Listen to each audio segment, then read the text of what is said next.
Bonsoir, bienvenue à ce tutoriel où nous allons comparer deux moyennes à travers la méthode de Student. Donc, je vous invite à charger l'instruction qui se trouve devant nous pour charger la base de données. Donc, la base vient d'être chargée avec succès.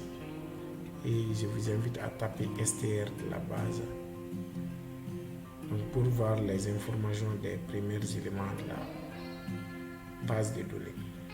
Donc, si je veux comparer les grain yield en fonction de showing date qui est une variable binaire, donc il faut forcément que la variable quantitative qui est grain yield suive une loi normale. Ça, c'est la première des choses.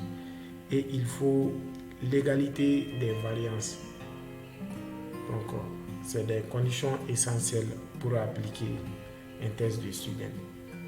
Mais moi, à mon niveau, je préfère me baser sur les tests de normalité, donc qui est très essentiel dans l'application du test de Student.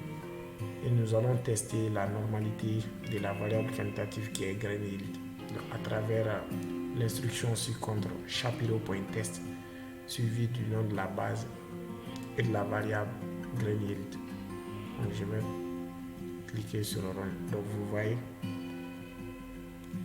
l'autre p-value n'est pas significatif. Donc ça montre que notre variable grain yield suit une distribution normale. Donc nous pouvons appliquer notre test. Et en suivant l'instruction t.test suivi la variable quantitative qui est grain yield, je vais copier tilde dedans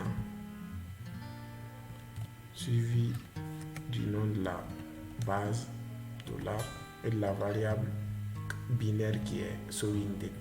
Je sélectionne puis run. Donc vous voyez,